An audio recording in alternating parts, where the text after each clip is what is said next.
যাবে একটা বোঝা। তখন ওই ঘরের মালিকের কাছে সবার কাছে হয়ে যাবে বোঝা। তখন ঘরের মানুষ, বাইরে তো দূরের কথা, ঘরের মানুষই বলবে কি জানো, যে বয়স তো কম হলো না, বিছানায় পড়ে আছে, এবারে মরলেই বাঁচি, মরলেই বাঁচি। এটা হলো ইহজগতের সবার কথা। ইহজগতের আত্মীয় পরিজন, আমার সন্তান, আমার পিতামাতা, তারা বলবে, কিন্তু জগৎ পিতা সে কোনোদিন বলবে না মা। এ জগতের সবার স্বার্থ পুড়িয়ে গেলে পিছনে দিয়ে চলে যাবে, তোমার হাত দুখানি ছেড়ে দেবে, কিন্তু দয়াল কোনোদিন কারো হাত ছাড়ে না গো মা। কারণ তুমি এ জন্মে নয়, জন্ম জন্মান্তরে তুমি তার সন্তান। এ জন্মে তুমি মাতা পিতা পেয়েছো, আর সে যে জন্মান্তরের পিতা তোমার। তাহলে সারা জীবন কষ্ট করলে, ভূতের খাটুনি খাটলে, একতলা দোতলা পাঁচতলা বাড়ি তৈরি করলে, তবে কতদিন পাঁচতলার মধ্যে ভালো ভালো পালঙ্ক করেছি একটু শান্তির ঘুমাবো বলে। কতদিন মা? যতদিন সে চাইবে। কারণ তুমি তো এ জগতের কারণ নও, আমরা কেউ কারণ নই। আমরা যে ভগবানের, তার অনেক প্রমাণ আছে। যে সংসারকে আঁকড়ে নিয়ে বেঁচে আছি, ওই সংসার কতদিন সাথ দেয় জানো? শোনো, যে পাঁচতলা বাড়ি সারা জীবন ধরে কষ্ট করে করলে, যে পাঁচতলা বাড়ির ভেতরে ভালো ভালো পালঙ্ক করলে, কতদিন দেবে? মনে করো এই যে মেয়েটা আপনাদের সামনে দাঁড়িয়ে মাগো কীর্তন করছে, বাড়ির থেকে সুস্থ অবস্থায় মাতা পিতা পাঠিয়েছে, ভালোভাবে পাঠিয়েছে সবাই, কিন্তু এই কীর্তন করতে করতে যেতে যেতে যদি আমি মারা যাই, যে মাতা পিতা আত্মীয় পরিজন এত ভালোবেসে আমাকে ঘর থেকে বার করলো, আর যখন যাবে তখন তো এই দেহটা যাবে মৃতদেহ, প্রাণ থাকবে না বাবা। তখন কি দেবে? আমার যে ঘরটা আমার জন্য সাজিয়ে রেখেছে, সেই ঘরে এই দেহটার কি আর জায়গা হবে? হবে? হবে না। সেদিন আর ওই ঘরের ভেতরে জায়গা হবে না। শেষের দিনেই প্রমাণ যে তুমি কার। সেদিন কি করবে? ঘরে তো ঢোকানো দূরের কথা, নিজের ঘরের উঠোনে 2 ঘন্টার বেশি রাখতে দেবে না তোমার। কারণ এই দেহটা তো পচে যাবে, কোনো দাম থাকবে না। কিন্তু সেদিন ইহজগতের সবাই ওই ঘর থেকে বার তোমায় করে দিতে পারে, কিন্তু ভগবান শেষের দিনে সবার জন্য জায়গা করে রেখেছে। কারণ ভগবান তো জানে যতদিন দেহে প্রাণ থাকবে সবাই আঁকড়ে বাঁচবে, আর যেদিন থাকবে না ঘর থেকে বার করে দেবে। সেদিন আমার সন্তান যাবে কোথায়? এ জগতের কেউ না ভাবতে পারে, জগৎ পিতা ভাববে যে আমার সন্তানের এই যে দেহটা, সেটা কোথায় রাখবে, তাই সে জায়গা করে রেখেছে। কোথায় জানো মা?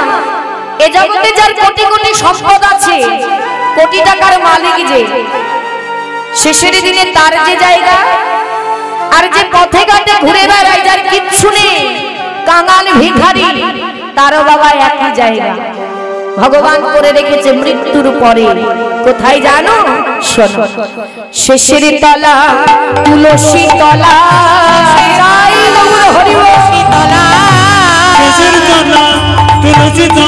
ওই শেষের তলা তুলসী তলা, শেষের তলা তুলসী তলা, করে রবে সাধের 5 তলা, শেষের তলা তুলসী তলা, করে রবে সাধের 5 তলা, শেষের বেলা নিদানের বেলা,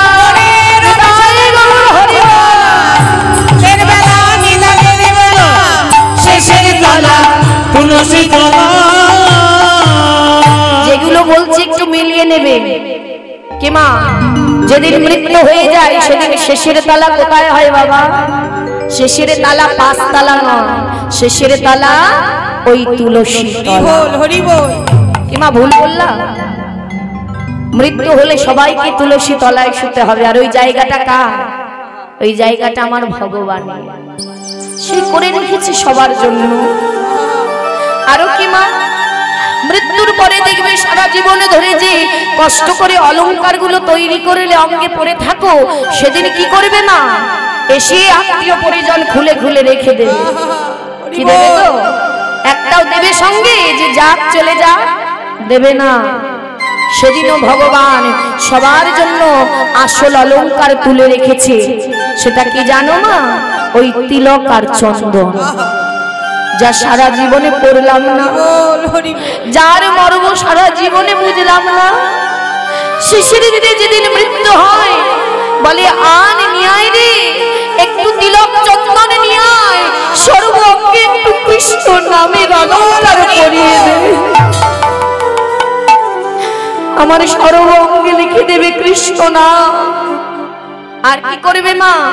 দামি দামি পোশাক কিছুই দেবে না, অঙ্গে দেবে নামা বলি, নয়নে দেবে তুলসীর পাতা।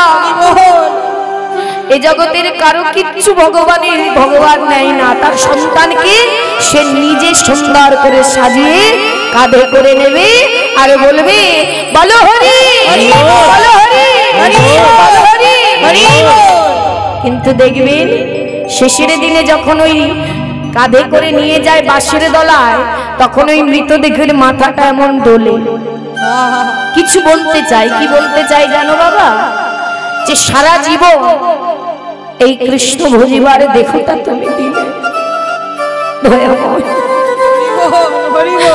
সারা জীবন এত সুযোগ তুমি আমায় দিলে, এত সুন্দর বদন দিলে, এত সুন্দর হাত দিলে, এত কর্ণ দিলে, কোনটাই কাজে লাগাতে পারলাম না।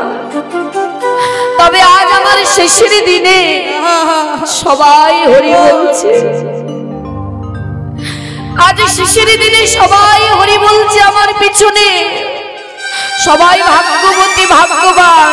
তবে আজ আমি হলাম একাই হতভাগা। কেন জানো? আমার ভাগ্যে আর হরি বলা হলো না। আর চাইলেও বলতে পারবে না মা, এই যে সুযোগ পেলাম, এই সুযোগ চলে গেলে আর ফিরে আসবে না।